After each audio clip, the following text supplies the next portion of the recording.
Sziasztok! Ennek a videónak az apropója, hogy ismét útra kelünk, méghozzá Mexikóba. Úgyhogy erről gondoltam megosztani egy ilyen előkészületes, repülős videót, hogy mivel és hogyan készültünk. Hogyha látszik rajtam némi fáradtság, akkor ez annak köszönhető, hogy most arra értünk a végére, és ugye lemondani egy csomó számlát, ilyen szolgáltatásokat, bepakolni, mindent előkészíteni, szeretek nagyon alaposan részletekbe menően a végéig megtervezni mindent, hogy kényelmesebb legyen az egész út. Úgyhogy ha ez látszik rajtam, akkor elnézést, de tényleg így a nap végére ez már így kiütközik. Mikor megyünk, hova megyünk? Pueblába fogunk utazni, egy viszonylag rövidnek mondható repülőúton, a lehető legrövidebb úton, ebben még nem nagyon volt részem. Frankfurton keresztül megyünk Budapestről, és gyakorlatilag csak ott lesz egy átszállásunk, és onnan megyünk Mexikóvárosba. Van némi rutinom az ilyen utazásokban, de azért így is sokáig tartott az előkészület meg a pakolás része. Ugye csak nagy vonalakban viszünk egy bőröndöt magunkkal, aminek megvannak a súlyhatárai. Ez a Lufthansa esetében 23 kilós volt. Ugye viszünk ajándékokat, azokat becsomagolni, hogyha törékeny, akkor azt valahogy úgy elhelyezni. Szóval minden ilyen apróságot bepakolni, és ezen kívül ugye van egy ilyen carry-on, amit a gépre is fel lehet vinni. Azt hiszem az 8 kg még, meg ugye kisebb az egésznek a mérete, az egész bőrönnek a mérete. Azt is megtervezni, hogy ott legyenek ilyen váltóruhák, olyasmi, amire esetleg a gépen szükség van, úgyhogy kis logisztika kell, meg néha egy-két átpakolás. És ezen kívül viszünk nyilván egy laptopot, vagy egy ilyen hátizsákot, ezek még így benne vannak abba a felvihető holmiknak a listájába, amit a Lufthansa megenged. Szerencsére, mivel itthonról megyünk haza, így nem nagyon tudunk hibázni a bepakolásnál, nem nagyon van olyasmi, ami kimarad létszükségletű, és ne tudnánk ott beszerezni. Úgyhogy készen állunk az útra, most egy ilyen korábbi lefekvéssel, ugyanis holnap hajnalán 4:30 meg kell kezdenünk az utat. Folytatásban már a reptérről jelentkezem be és mondom a részleteket. Nos, a reptérről nem sikerült videózni, ugyanis majdnem lekéstük a kapcsolódó járatot itt Frankfurtban. Gondoltam, hogy majd jól előadom a reptéren, hogy mik a tervek, milyen útvonalon megyünk, hogy lesz, aztán hát találkoztunk a magyar kosárválogatottal, utána találkoztunk Latin Amerika talán legismertebb youtuberével, 38 millió feliratkozóval, úgyhogy még egy képre is hajlandó volt, nagyon közvetlen volt, azt majd itt beteszem. Úgyhogy ezeknek köszönhetően majdnem lekéstük a csatlakozást, úgyhogy nem készültem nagyon a reptéri videóval, most már a gépen vagyunk, és remények szerint ma este már Mexikóban vacsorázunk.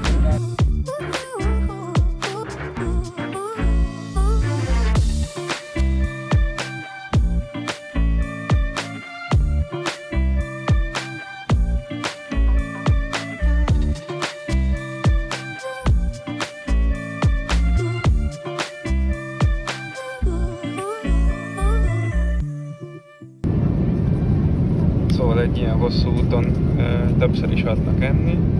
Ez most már egy ilyen vacsora snack jellegű dolog.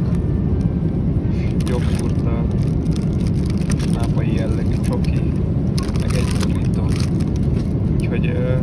ilyen jellegűek vannak, meg mindjárt jönnek az italok is, ez mindig így ugye körbe a személyzet tagjai.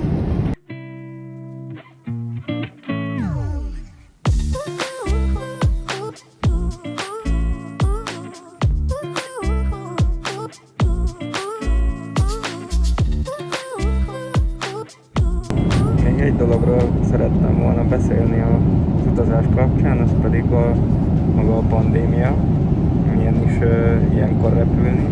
És hát az első szembetűnő az nyilván a maszk, ami kötelező. Ezen kívül különböző országok különböző feltételeket szabnak, de nagyon általános, hogy kell oltási igazolvánnyal rendelkezni, meg el is kell ezeket küldeni elektronikus formában. És például nekünk Németország esetében egy ilyen beutazási papírt is ki kellett tölteni. Hát nagyjából ezek a szigorítások, illetve a repülőn is folyamatosan hordani kell a maszkot, és valószínűleg a kontaktcsökkentés szempontjából nem lehet annyiszor ételér, italér folyamodni, mint egy normál esetben, hanem meghatározott időközönként hoznak enni, és akkor mondjuk betankolni többféle italból. Úgyhogy ezek az ilyen legnagyobb különbségek. Másik az a forgalomban tapasztalható különbség. Úgy a repülőtéren is kevesebben voltak, kisebb sorok voltak, illetve magán a repülőn is sok üres széket lehet találni, és valamennyire ez tükröződik a jegyárakba is, ugyanis elég ilyen barátságos árak vannak, amit régebben csak a ilyen nagy keresések alatt lehetett megtalálni ilyen árakon jegyeket. Most egy picit lejjebb mentek az árak, én azt feltételezem, hogy nincs elég utas, és ebből kifolyólag.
Most, hogy már itt vagyunk, egy kicsit a utazásról is beszélnék.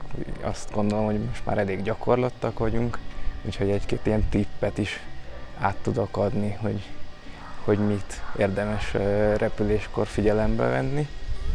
És hát az egyik első az a kényelem, úgyhogy erről lesz szó most. Szóval a kényelemről. Az egyik az a ruha, meg a cipő.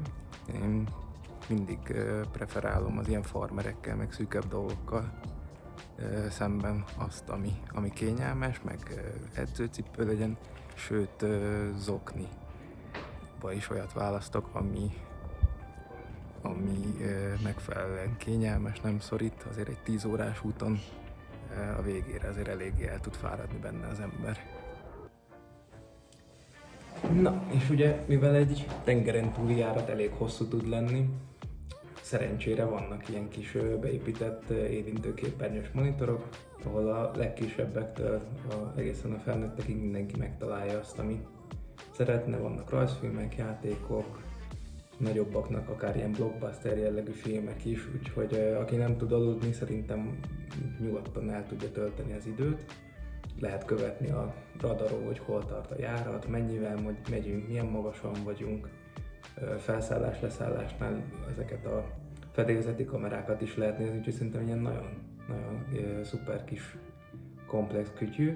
Lehet netet venni, de hát Gyakorlatilag ilyen havi díjas áron lehet ott valamennyi adatmennyiséget venni, de abszolút nincs rá szükség. Beszéljünk egy kicsit a reptéri átszállásokról. Ugye Magyarországról Mexikóba nincsenek közvetlen járatok valahol, vagy egy nagyobb európai városba, vagy Egyesült Államokba valahol át kell szállni. És szerencsére a repterek azok ilyen eléggé hülye biztosra vannak megcsinálva, minden feliratozva, nehéz eltévedni, de van két tényező, ami nehezíti az átszállást, az egyik az az idő, a másik pedig a távolság.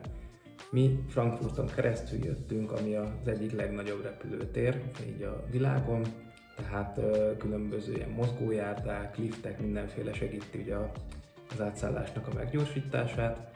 Hogyha valaki nagyon késésben van, akkor még ilyen kis golfautószerűséggel is vitetheti magát. A másik pedig ugye az idő.